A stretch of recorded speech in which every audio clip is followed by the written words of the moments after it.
Assalamualaikum warahmatullahi wabarakatuh. Saya Gian Andastia. Saya dari kelompok 1 Public Speaking. Saya ingin membacakan pidato kelompok saya yang berjudul Serba-serbi COVID-19. Assalamualaikum warahmatullahi wabarakatuh. Salam sejahtera untuk kita semua.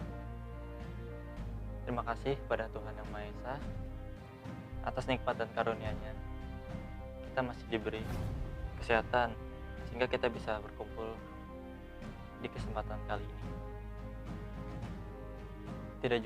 Tidak lupa juga saya ingin mengucapkan terima kasih kepada Bapak Dani Setiadam selaku dosen mata kuliah Public Speaking ini, dan saudara sekalian yang telah meluangkan waktunya untuk menyaksikan pidato ini.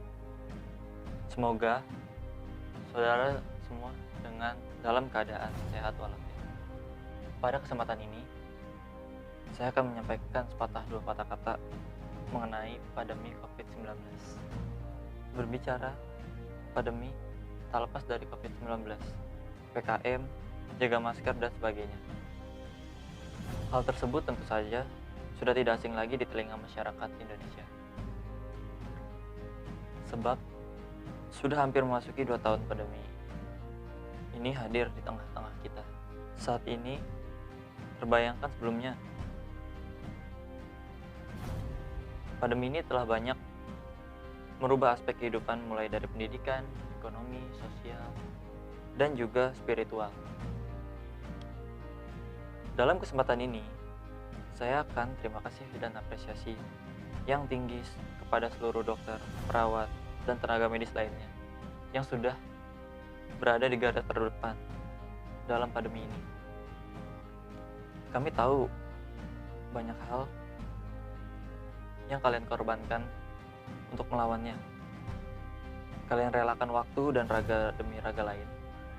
Terima kasih pula untuk mereka para TNI Polri yang menjalani peran dalam menertibkan dan memastikan protokol kesehatan yang dipatuhi oleh seluruh lapisan masyarakat. Tak lupa pula, saya sampaikan terima kasih banyak pada ibu, saudara yang telah tinggal di rumah. Karena dengan berada di rumah, kita semua telah berupaya memutus mata rantai penyebaran COVID-19. Dan artinya telah menyelamatkan banyak keluarga dari virus. Di Indonesia, COVID-19 telah menjangkit lebih dari 1,3 juta orang sejak kasus pertama diumumkan pada bulan Maret 2020. Setidaknya 35.000 jiwa telah meninggal dunia. COVID-19 berdampak negatif terhadap keadaan ekonomi sosial. Keadaan ekonomi di masa pandemi dapat menjadi lebih buruk tanpa adanya bantuan sosial dari pemerintah. Namun, upaya menghambat penyebaran COVID-19 telah menghambat kegiatan, perekonomian, dan dampaknya terhadap kesejahteraan sosial semakin dirasakan negatif COVID-19. Namun, upaya menghambat penyebaran COVID-19 telah menghambat kegiatan perekonomian dan dampaknya terhadap kesejahteraan sosial semakin dirasakan masyarakat. Jumlah anggaran yang diperuntukkan untuk mengurangi dampak negatif COVID-19 di Indonesia berada pada peringkat 5 besar. Setelah menunjukkan pencapaian penurunan kemiskinan beberapa tahun ini, pemerintah Indonesia telah mengeluarkan sejumlah paket stimulus fiskal skala besar melalui Program Pemulihan Ekonomi Indonesia atau yang bisa disingkat dengan PEN. Namun, di balik banyaknya dampak negatif dari COVID-19, terdapat beberapa dampak positif di berbagai aspek kehidupan, diantaranya 1. Pada bidang pendidikan telah dilaksanakannya pembelajaran jarak jauh yang sifatnya lebih praktis dan santai. Yang kedua, berkurangnya polusi karena berkurangnya penggunaan transportasi di jalan umum. Dan yang ketiga, menghemat transportasi karena aktivitas yang dilakukan hanya di rumah saja. Virus COVID-19 ini telah menjadi ancaman bagi seluruh dunia saat ini. Setiap individu mau tidak mau harus beradaptasi dengan berbagai kebiasaan baru selama proses pandemi belum berakhir. Ada banyak hal yang dapat dilakukan dalam mencegah penularan COVID-19. Namun, hal tersebut masih banyak dihiraukan oleh masyarakat. Tidak ada keseragaman, pemahaman tentang karakteristik wabah COVID-19 di kalangan pemerintah pusat dan daerah, menimbulkan terjadinya kesimpang siuran informasi. Sosialisasi tidak dilakukan secara efektif. Hal ini terlibat beberapa kasus penolakan jenazah pasien COVID di daerah.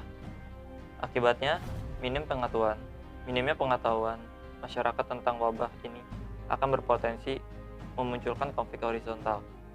Konflik tersebut mempengaruhi penanganan pemerintah dalam menanggulangi COVID-19. Penanganan ini meliputi vaksinasi yang dianjurkan pada seluruh masyarakat Indonesia untuk memutus mata rantai penyebaran COVID-19. Pemerintah juga menyalurkan bantuan sosial berupa kebutuhan pokok dan uang tunai bagi warga yang terdampak COVID-19. Selain itu, penerapan pemberlakuan PSBB dan PPKM.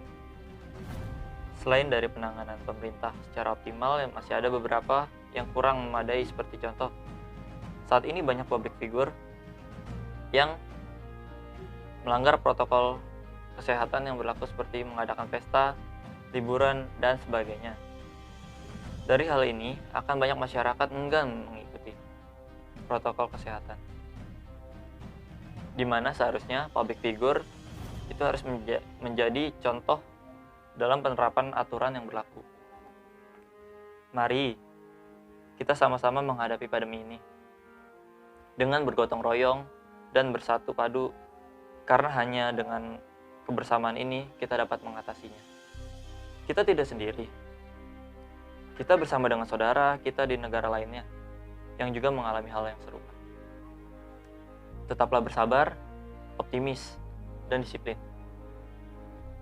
Dengan berada di rumah saja, jaga jarak, hindari kerumunan, mencuci tangan, dan pakailah masker saat keluar rumah.